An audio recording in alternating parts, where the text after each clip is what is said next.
사사기에서 가장 유명한 사사를 꼽는다면 단연 삼손이죠. 삼손은 누가 뭐래도 단연 힘의 상징입니다.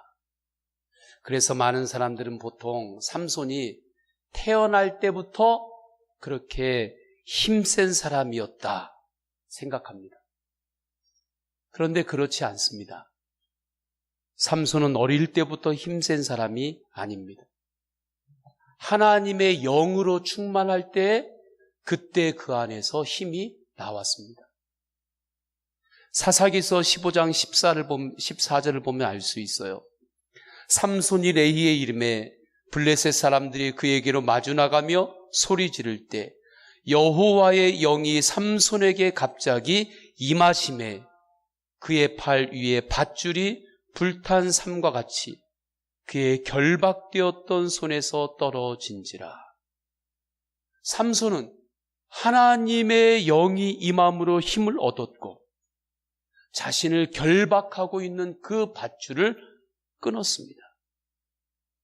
이와 같은 일들이 사사기 14장 16장에도 일어나요. 삼손은 하나님의 영으로 충만할 때 강력한 힘을 발휘했습니다. 그러나 그가 하나님의 영을 의지하지 않을 때에는 힘을 쓸 수가 없었어요. 하나님을 의지하지 않을 때 그는 아무런 힘을 쓸 수가 없었습니다. 모양만 있었지 능력이 없었어요. 저는 우리 성도님들이 모양만 성도가 아니라 능력 있는 성도의 삶을 사시기를 주님의 이름으로 축원합니다.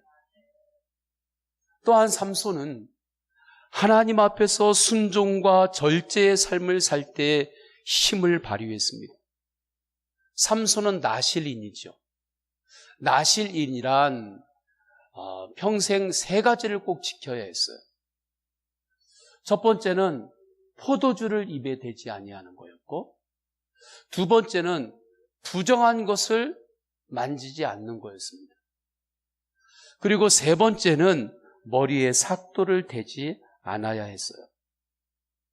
이렇게 삼손은 어려서부터 하나님 앞에서 나실인으로서 하나님 말씀에 순종하고 절제의 삶을 살았던 것입니다. 흔히 삼손의 힘은 머리카락에서 나왔다고 하죠. 그렇게 생각합니다. 그러나 본질은 그렇지 않습니다. 삼손의 힘은 하나님 앞에서의 순종과 절제의 삶을 통해서 나왔습니다. 제가 청년 사역을 할 때 청년들이 목사님 어떻게 세상에서 강할 수 있죠? 저 좀 세상에서 강하게 살고 싶은데 어떻게 해야 되죠? 그때 저에게 물을 때 제가 대답한 것이 있습니다. 하나님 앞에서 절제가 있어야 된다. 하나님 앞에서의 절제가 없는 강함은 없다. 삼손이 그렇게 살았습니다. 하나님 말씀 앞에 순종하고 하나님 앞에서 절제하며 그렇게 살 때에 그의 안에 세상적인 이야기로 공력이 쌓인 거죠. 그 힘이 밖으로 드러난 겁니다. 즉 삼손의 힘은 하나님으로부터 왔습니다.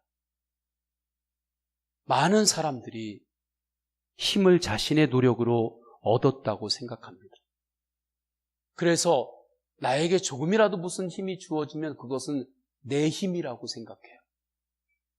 내 힘으로 얻었으니까. 그러니까 그것은 내 것이 되는 거죠.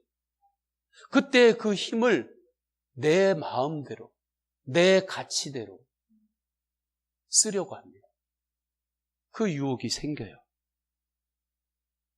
자신의 재주와 수고로 힘을 얻었다고 말합니다. 하나님으로부터 힘이 온다는 것은 꿈에도 생각하지 못합니다. 그래서 결국에는 그 힘 때문에 교만한 자리에 앉게 돼요. 요즘 미투 운동이 일어나고 있습니다. 힘을 바탕으로 추행과 폭력이, 성적인 폭력이 일어났죠. 자기도 알게 때로는 자기도 모르게 교만의 자리에 앉은 겁니다. 성은 하나님께서 인간에게 주신 선물이거든요. 그런데 그것을 교만의 힘으로 사람이 소유하려고 했고, 그것을 또 폭행까지 하는 거기까지 이르는 거죠. 그리고 그 오만한 자리에서 예수를 이야기하고 철학을 이야기하고 비전을 이야기하고 종교를 이야기했습니다. 정의를 이야기했고 하나님을 이야기했죠. 처음에는 하나님으로 시작한 사람도 지속적으로 하나님을 바라보지 않을 때 미혹에 빠집니다. 처음은 좋았지만 저는 우리 성도님들이 항상 주님을 바라보며 끝까지 승리하시기를 축원합니다.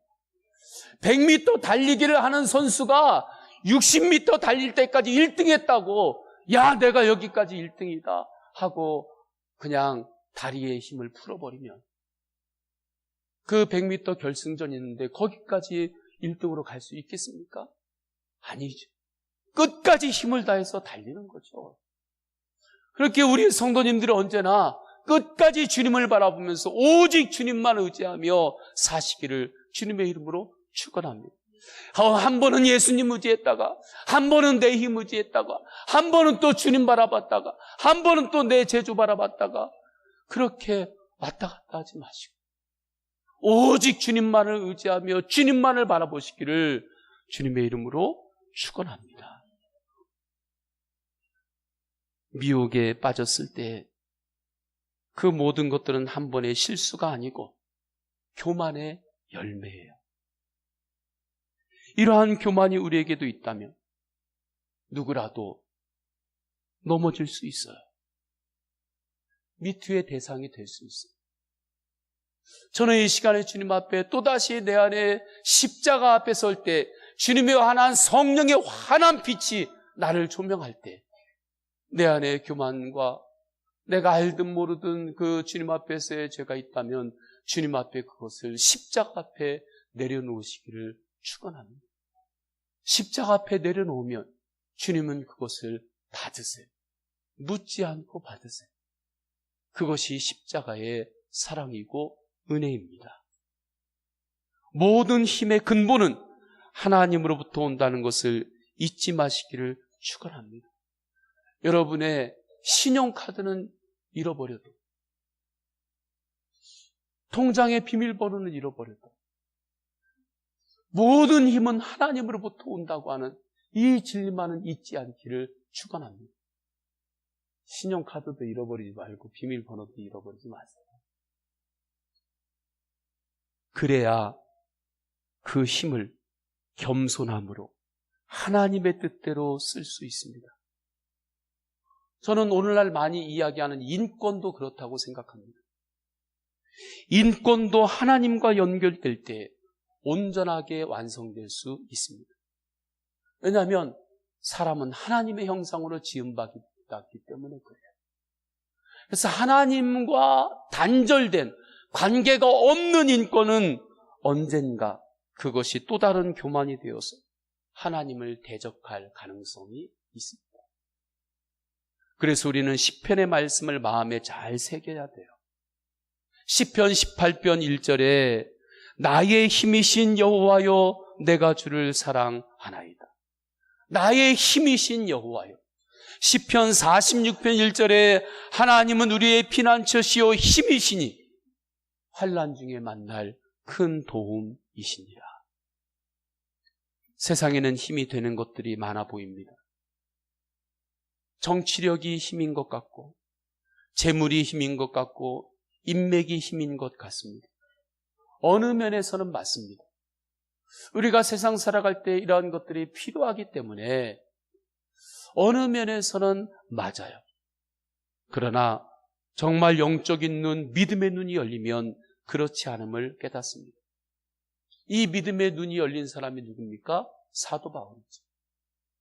이 믿음의 눈이 열린 이후에는 사도 바울이 내가 이전에 이것이 진정한 힘이라고 생각했던 그러한 모든 것들이 굉장히 심한 표현으로 그러한 것들을 내가 이제는 배설물같이 여깁니다. 그렇게까지 표현하면서 고백하는 거예요. 전도서를 보게 되면 솔로몬이 왕으로 있을 때 그가 얼마나 많은 힘들을 보았고 손에 쥐어봤습니까? 그러나 그 모든 것들이 하나님 앞에서 영원하지 않더라. 헛되고 헛되도다. 고백합니다. 오늘 본문의 삼손도 이 진리를 알고 있었어요. 삼손은 사사시대 이스라엘 백성들의 리더로 세움받았습니다. 그런데 이스라엘이 블레셋인들의 공격을 받아요. 구약에서 이스라엘과 블레셋은 지금 21세기에 지금 있는 그 나라를 이야기하는 것이 아닙니다. 영적으로 하나님의 백성과 주님을 알지 못하는 세상의 백성을 그것을 뜻하는 거예요. 그래서 이스라엘 백성과 블레셋과의 싸움은 영적 싸움과 같은 것입니다. 오늘 본문의 배경에 블레셋인들과의 전쟁이 있어요. 이때 삼손이 블레셋인들과 싸울 때 1대 1000으로 전투를 벌입니다. 블레셋인들의 무기는 칼이었고 삼손의 손에 들려진 무기는 겨우 나귀 턱뼈였어요. 그런데 놀랍게 삼손이 블레셋 1000명을 무찔렀습니다. 너무 잘했죠. 그런데 그 후에 삼손이 지쳤어요. 목이 타들어가는 것 같았어요. 정신이 혼미해졌습니다. 그러나 이렇게 쓰러지면 이방인에게 삼손이 다시 잡혀가고 끌려갈 수밖에 없었죠. 그것을 알았던 삼손이 그때 무엇을 한지 아십니까? 그때 기도했습니다. 기도했어요. 우리가 세상을 열심히 살아야 됩니다. 할렐루야.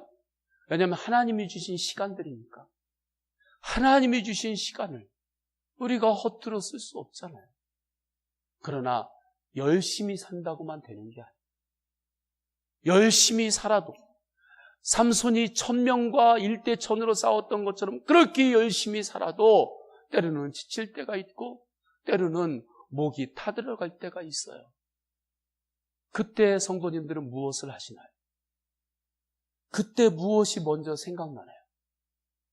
이 스트레스를 무엇으로 해결할까?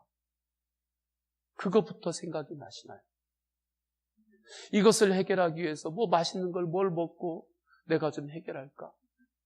그것이 먼저 생각나나요?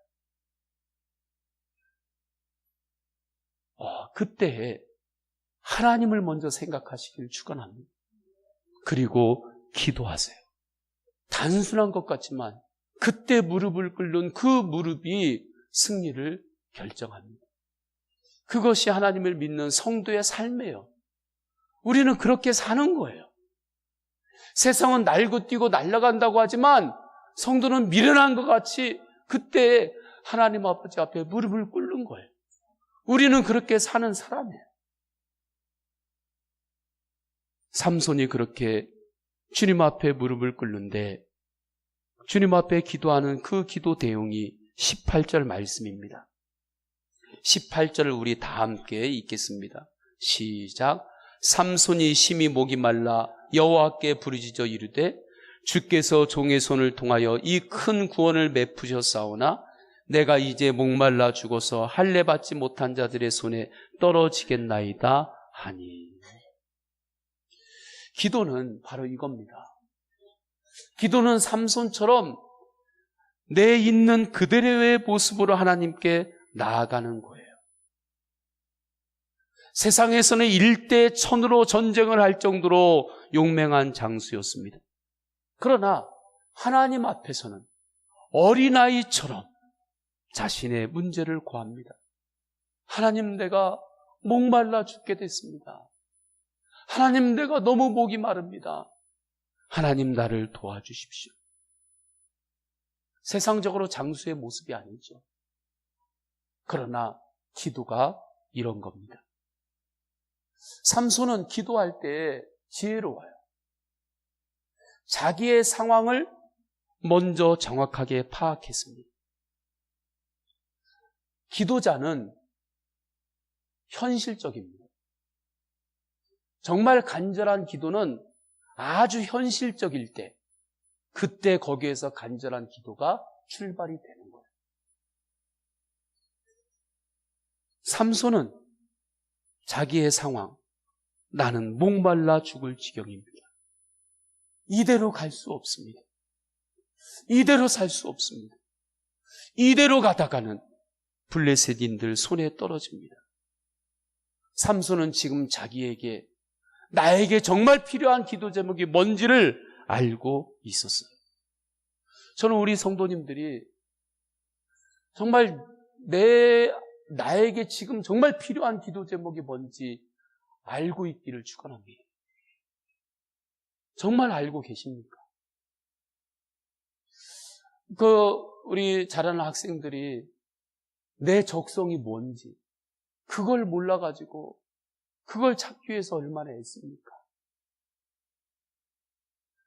그걸만 알면 되는데 그걸 몰랐어요. 근데 그것을 알았을 때 그때 얼마나 큰 그 소망입니까? 정말 내 적성을 일찍 발견하면 그것을 붙잡고 준비하며 나가면 되잖아요.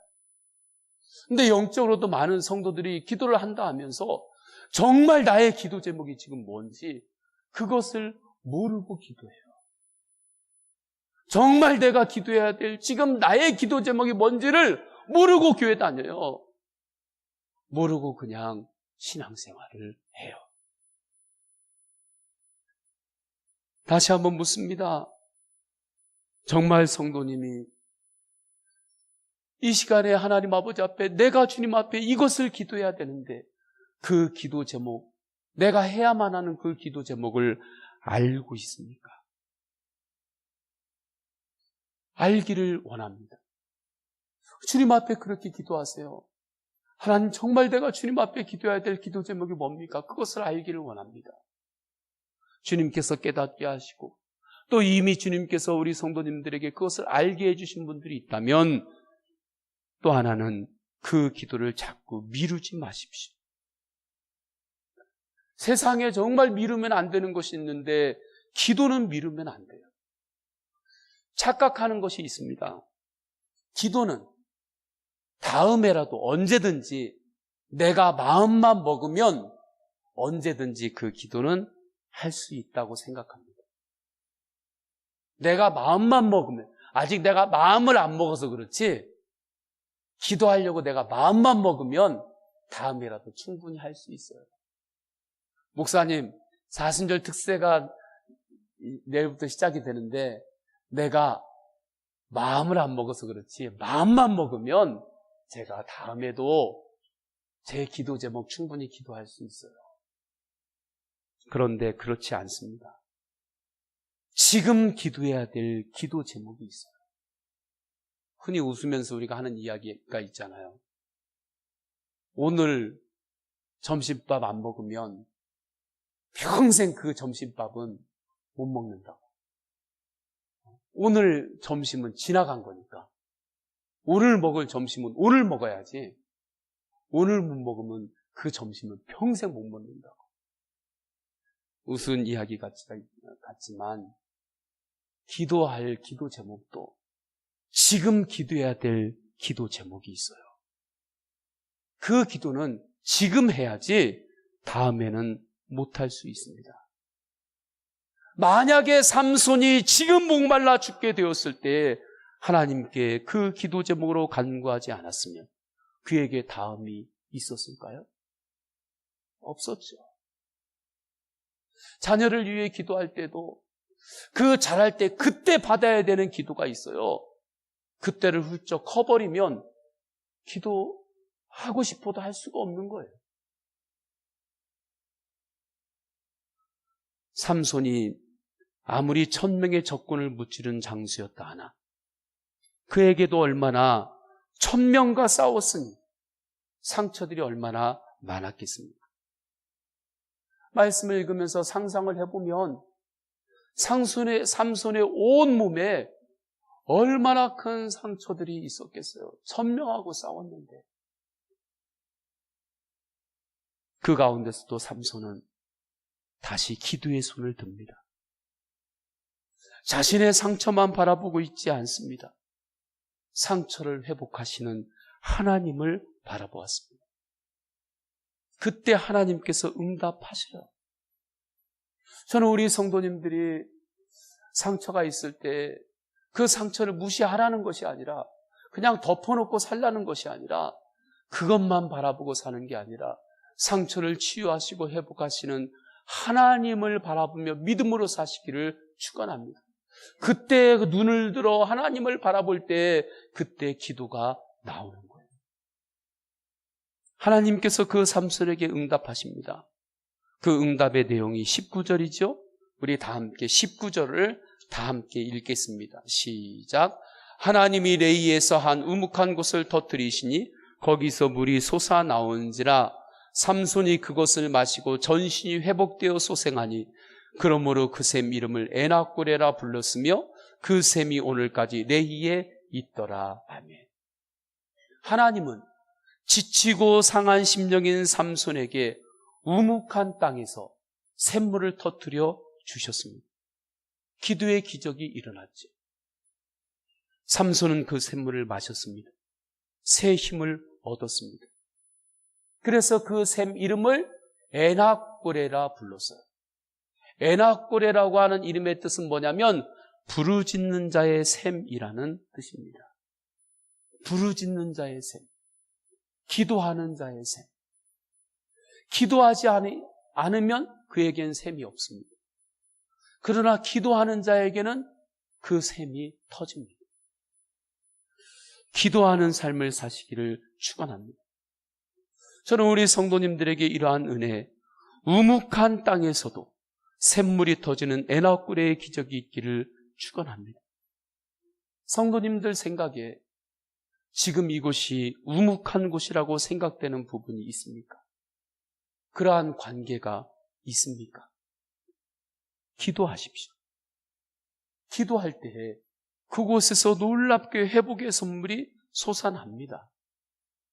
정말 기도할 때 어느 순간에 이 묶여있던 것이 확 터져요. 정말 기도할 때 내 심령이 이렇게 말라있는 심령이 있을 때, 기도할 때 심령이 이렇게 기름져지고 이 안에 그 은혜의 그 습기, 표현하기가 좀 그렇지만 그 은혜의 습기, 어떤 은혜의 이 풍성한 그게 안에 이렇게 형성이 돼요. 그때 신앙 안에서 여유도 생기고 그때 담대함도 생겨요. 그때 입에서 나오는 말이 달라져요. 그때 나오는 기도도 달라져요. 정말 강하고 담대함이 무엇인지 알고 주님 안에서 강하고 담대함으로 삽니다. 그러면 주님께서는 그 중심을 보시고 믿음대로 역사하세요. 이 영적 선순환이 이루어집니다. 저는 사순절을 맞이해서 이 우묵한 곳에서 터지는 샘물이 십자가의 보혈이구나 하는 것을 묵상하게 되었습니다. 목마른 삼손은 우리의 갈급한 심령입니다. 지금 목마른 삼손을 이 성경을 읽을 때 그곳에서 내 모습을 보는 사람은 그게 은혜입니다. 이 목마른 삼손의 모습이 지금 나의 모습이구나. 이것이 보여진다면 그것이 은혜예요. 우묵한 곳은 골고다의 언덕입니다. 에낙고레는 십자가의 보혈이에요.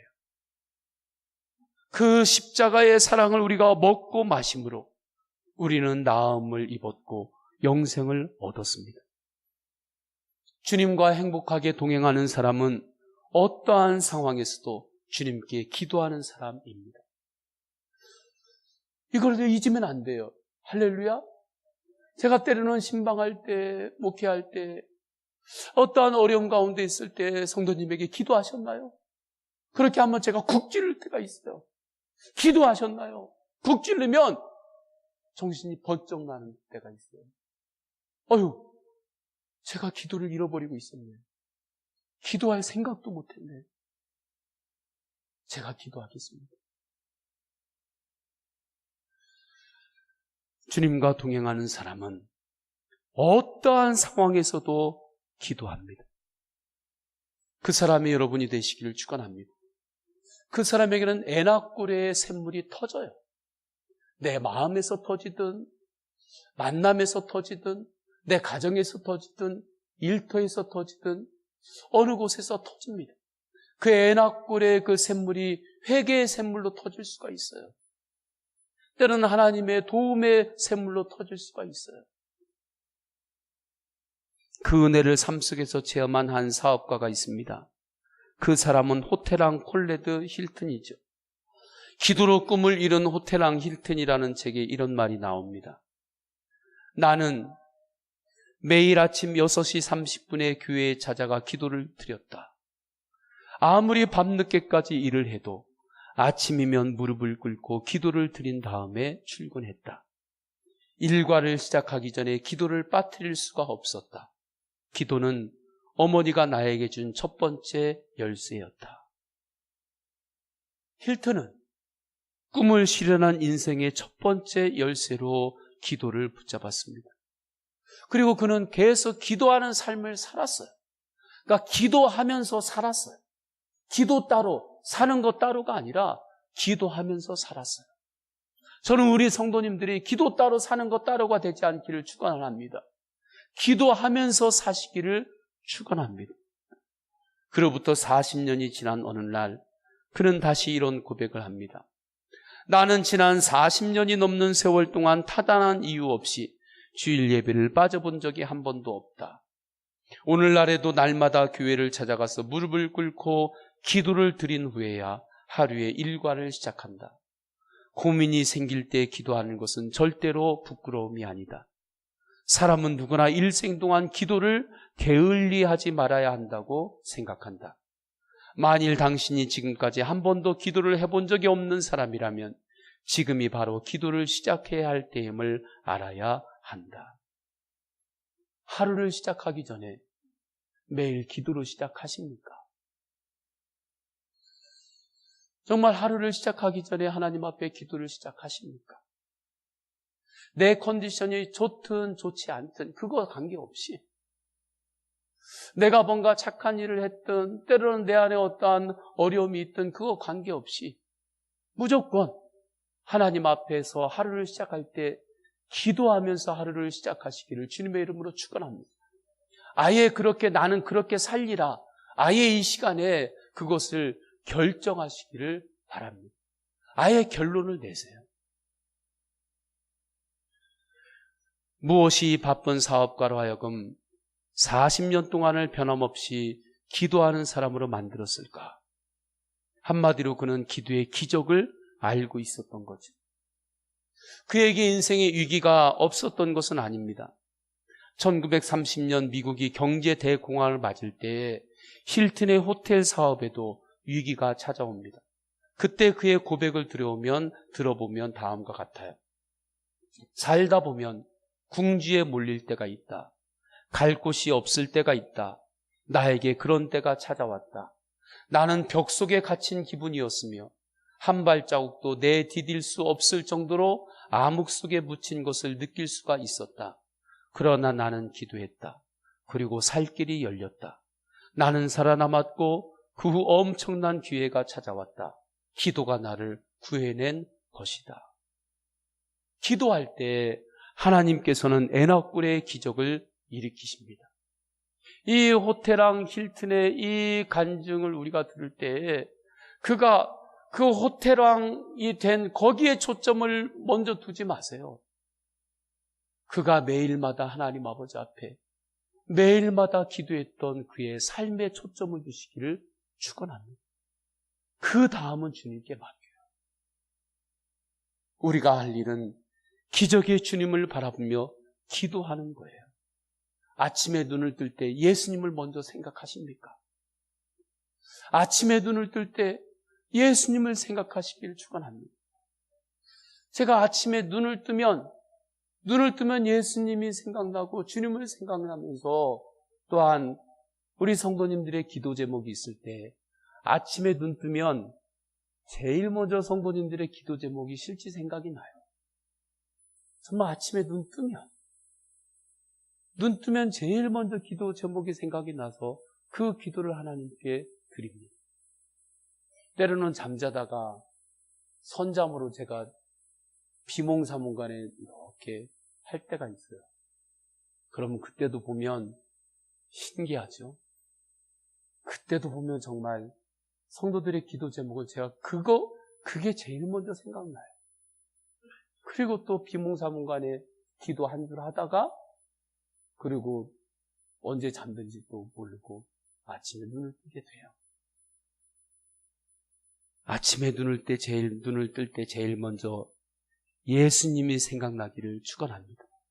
그것을 위해서 기도하세요. 저는 특별히 이번 사순절 20일 새벽 기도회가 이러한 영적 기회가 되기를 원합니다. 새벽에 기도 제목을 가지고 오직 주님을 바라보며 기도하십시오. 간구할 때 제가 말씀드렸죠? 기도할 수 없는 이유를 찾지 마세요.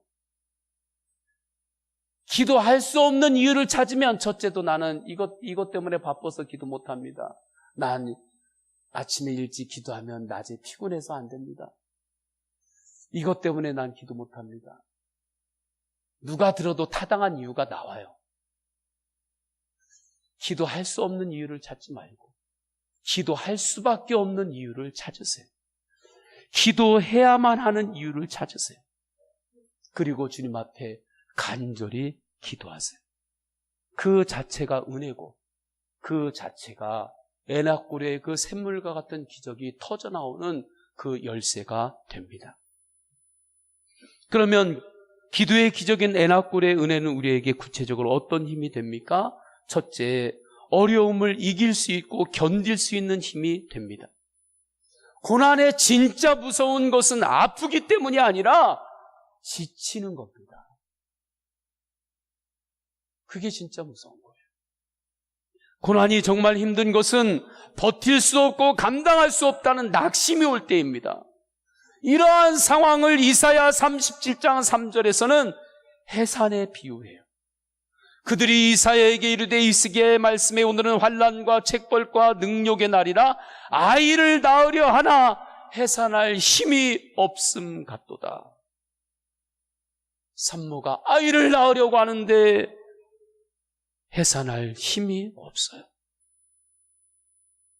이러지도 못하고 저러지도 못하는 때가 있습니다. 살다 보면 머리로는 이렇게 해야 되는 것을 알겠는데 그 방향으로 내가 살 수 있는 발걸음을 내디딜 수 있는 이 내적 힘이 부족할 때가 있어요. 머리로는 방향은 많이 아는데 그때 이것저것 두리번거리지 마세요. 그때 기도할 때예요. 할렐루야. 하나님 앞에서 단순하게 나가서 그때가 기도해야 될 때고 그때 기도의 분량을 채워야 돼요. 할렐루야. 사람마다 다 기도의 그 통이 있어요. 어떤 사람은 그 기도의 항아리가 밑에 그냥 차례차랑 조금 그냥 찰려 있는 사람이 있고 어떤 사람은 기도의 분량을 계속해서 채워서 그 항아리가 차고 넘치는 사람이 있어요. 기도의 분량을 채우시기를 축원합니다. 그때 하나님이 힘을 주세요. 하나님은 우리가 부르짖을 때 절대 외면하지 않습니다. 때로는 내가 어떠한 일로 인하여 내 인격의 바닥까지 다 드러내 보일지라도 그럴 때가 있잖아요. 부끄러운 내 인격의 바닥까지 다 그냥 드러낼 때가 있잖아요. 그래도 그곳에서라도 주님을 바라보며 기도하면 주님은 도우십니다. 외면하지 않습니다. 끝이 난 것처럼 보여도 그 바닥을 치고 다시 올라옵니다. 요나가 그랬습니다. 요나는 자신의 인격의 바닥, 상황적인 바닥까지 갔지만 수월의 배까지 들어갔지만 그곳에서 다시 주님을 바라보며 기도했습니다. 어떤 의미로 말하면 주님을 바라보고 기도할 수 있는 것 외에는 요나에게 없었어요.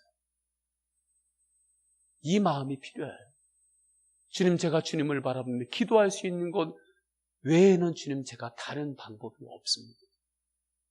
여기까지 가야 돼요. 정말 어려울 때 이길 수 있고 견딜 수 있는 힘은 하나님이 주십니다. 성령님이 주십니다. 성령님께서 때로는 사람을 통해 주실 수도 있어요. 뭔가 계기를 통해서 어떠한 상황을 통해 주실 수도 있어요. 그러나 그 힘을 주시는 분은 성령님이십니다. 이것을 믿고 기도하십시오. 믿고 사십시오. 할렐루야. 기도할 때 믿음 없이 기도하지 마시고 믿고 기도하세요. 제가 기도할 때, 제가 살 때에도 항상 주님 앞에 이렇게 기도합니다. 제가 매일 일기를 쓸 때에도 하나님 일기 쭉 쓰고 주님, 제가 이렇게 주님께서 하심을 믿고 살겠습니다. 하나님 믿고 제가 하겠습니다. 믿고 기도합니다. 그렇게 매일 제가 일기를 쓰고 믿고 살아요. 그럼 놀랍죠? 그 믿음 안에서 하나님께서 매일 새 힘을 주십니다. 눈 뜨면 예수님이 정말 생각나고. 둘째, 에나꼴의 은혜는 우리에게 사명을 감당할 힘을 주십니다. 삼손에게는 사사로서의 사명이 있었지만 밧줄에 묶여 잡혀가는 중이었어요. 그러나 그러한 상황에서도 삼손은 하나님을 의지했습니다. 그때 블레셋 인을 물리쳤어요. 한번 승리했죠? 그러나 고개가 있어요. 리듬이 있어요. 이 고개를 넘고 나니까 그 다음에 그 주님 주신 사명을 마무리할 힘이 없었습니다. 내가 뭔가 열심히 살았음에도 내가 마무리해야 할 것을 미처 하지 못할 때가 있어요. 처음에 시작은 좋았습니다. 그런데 내 힘으로 그것을 지속적으로 유지시킬 수가 없는 것이 문제예요. 시작은 좋았지만 그것을 내 힘으로 끝까지 유지시키기가 어려워요. 그때가 기도해야 할 때입니다. 기도하면 하나님은 매일 일어설 힘을 주십니다. 그러니까 매일 기도해야 돼요. 매일 주님을 바라봐야 돼요. 맡겨진 사명을 마무리할 수 있는 힘도 주십니다. 우리 교회에는 전도와 선교의 사명이 있어요. 우리가 하나님 아버지 앞에 기도할 때 하나님께서는 이미 우리 재단에 이 하나님 나라 확장의 사명, 전도와 선교의 사명을 감당할 수 있고 우리에게 주신 것을 잘 마무리할 수 있는 힘을 이미 이 재단에 주신 줄 믿습니다. 믿고 우리는 가는 거예요.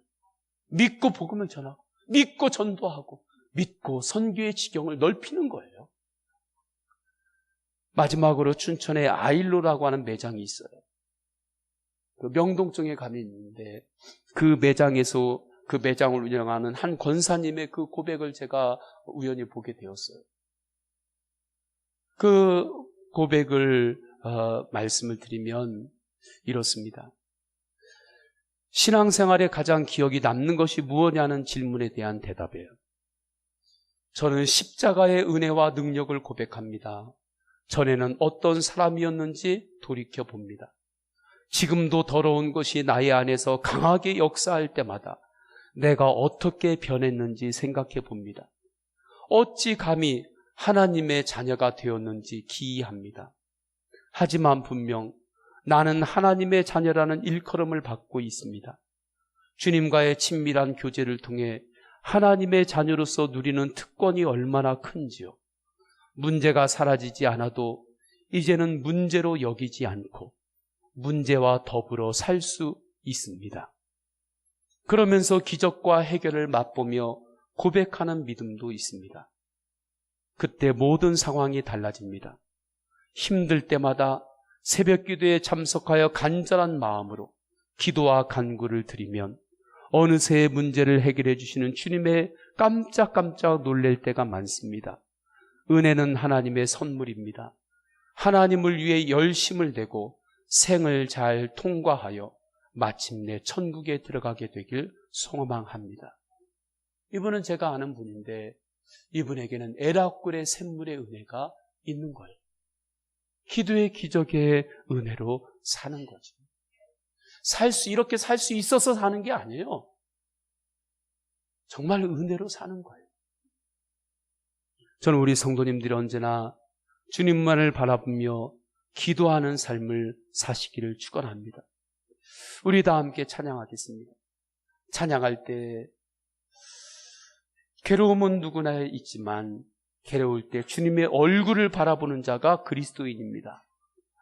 주님의 이름을 부르면 주님의 이름을 부르는 모든 자에게는 하나님께서 힘주시고 그를 지켜주십니다. 함께 찬양할 때 하나님 주님의 마음으로 충만케 하옵소서.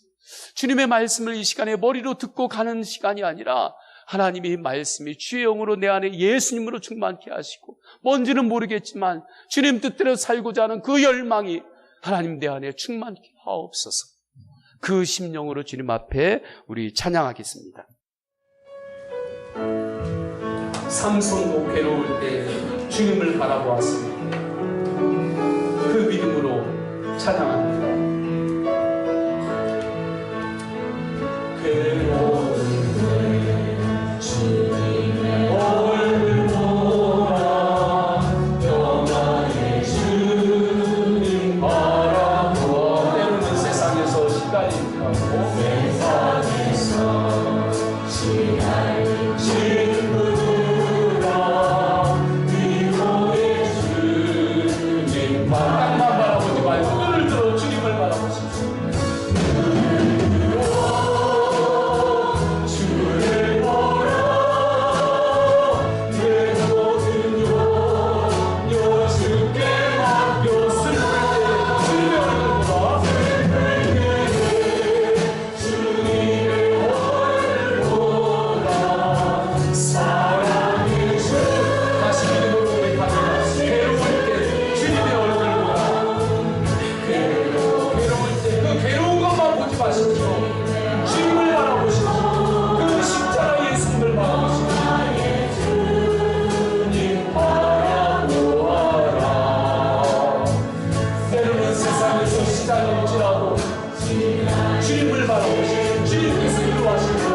상상력을 발휘해서 그 십자가에 예수님을 바라보십시오. 가시면류관에 피 흘리신 예수 그리스도의 머리, 창자국의 옆 위에서 피와 물을 쏟으시는 예수 그리스도의 사랑을 바라보십시오. 그 예수 그리스도의 옆 위에서 흘러나오는 보혈이 애납구레의 은혜입니다. 하나님, 이 시간에 주님 앞에 나의 기도 제목을 올려드립니다. 정말 내가 기도해야 될 제목을 모르는 성도님은 하나님 그것을 알기를 원합니다. 깨닫기를 원합니다. 주님께서 알게 하실 때 우리 성도님들의 기도의 제목을 붙잡고 삼손처럼 주님 앞에 간절히 이 시간의 통성으로 기도하겠습니다. 할렐루야. 하나님 아버지 주님께서 인도하여 주셨습니다. 하나님 아버지 주님께서 함께하여 주셨습니다. 하나님 주님 앞에 기도합니다. 하나님 아버지 주님 앞에 기도합니다. 하나님 아버지 산소처럼 하나님 아버지 구원의 가까운데 하나님 아버지 약한 마음을 주시하니 하나님 아버지 약할 때 가운데 계시는 주님을 바라보고 하나님 아버지 우리가 이 땅에 살고 하나님 아버지 나는 열심히 하는데 나도 최선을 다하는데 안 되는 것이 있습니다. 나도 열심히 하는데 그것을 하나님 아버지 내가 계속해서 지속할 힘이 없을 때가 있습니다. 정배는 좋았는데 그것을 계속해서 지킬 힘이 나에게 없습니다. 그러나 주님 앞에 기도하여 하나님 아버지 우리가 주님의 십자가를 바라보고 하나님 아버지 주님의 영혼을 위해서 터져나오는 십자가를 보면서 생각하여 하나님의 기도를 내 안에 다시 하나님의 영혼을 다시 하고 싶은 하나님 아버지 다시 주님을 살고자 하는 하나님 아버지 이 시간에 그 마음을 주님께서 하나님 아버지 그 이름이 없사옵소서. 하나님 아버지 세임을 받여 주옵소서. 주 예수 그리스도의 이름으로 기도드립니다. 아멘.